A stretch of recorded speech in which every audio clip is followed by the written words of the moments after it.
teachers, guests, and visitors, and most especially our little stars of the day, our young learners. Welcome to our Moving Up ceremony, a special celebration of growth, achievement, and new beginnings. Today, we honor the efforts, laughter, learning, and little victories of our children as they step forward in their educational journey. This is not just a ceremony. This is a milestone, a beautiful moment where we recognize how far our learners have come and how much brighter their future looks with each passing day. So sit back, smile wide, and join us in celebrating the joy, the energy, and the promise of our young movers and dreamers. At this point, let us begin our program with inspiring words to officially open this special celebration. To give the opening remarks, let us all warmly welcome Honorable Christian Dale Gabatian, Barangay Kagawad and Committee Chairman in Education. Let's give a round of applause, please. Teachers, parents, families, friends, leaders, mga team, hapon sa pala. In behalf sa aming confirm ako yung pasalamat o recognitions ko nyo, especially sa ating mga teachers na wala yung puwas, wala yung iba kita na nagkapo sa pagpimat sa atong mga learners, no? Sa mga parents po, especially na namin nyo, no? Ganyan mo salamat na wala yung una pagsuporta sa atong mga chikitin. Kaya education mo, wala yung pinaka-importante na atong gawad, atong iba, no? Ito wala na wala sa atong pinaka-importante. So, hindi lang sa kalusin sa Lawang, dahil salamat at congratulations sa mga. Thank you and mabuhay once again to our group, our Barangay Kagawad, Christian Dale Gabatian.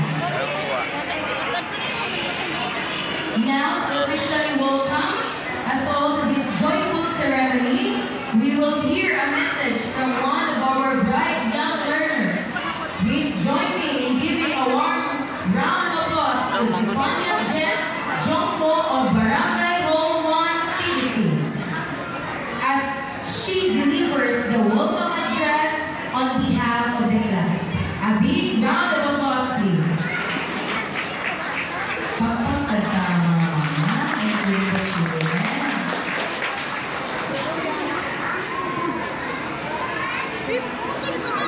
Masa na siya yung kanta?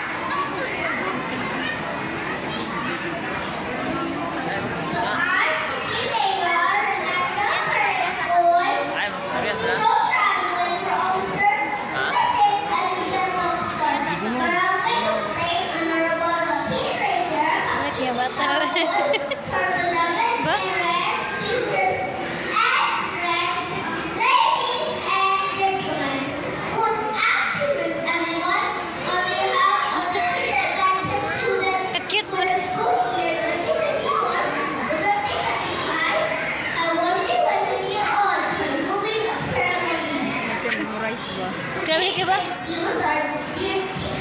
Hindi ba nakapulog basa?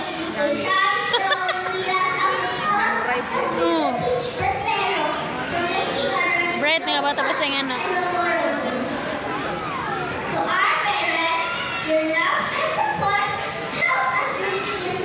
Cute na eh.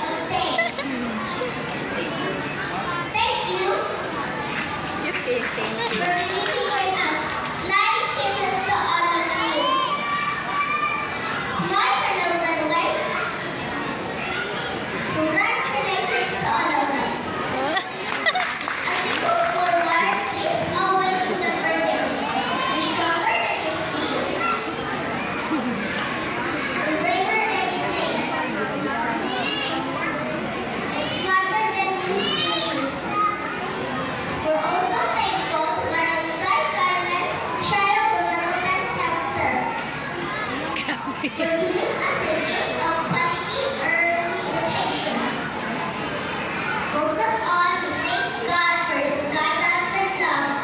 This is Ecclesiastes chapter 4, verse 13. I can do all things through Christ who strengthens me. A single God can do everything.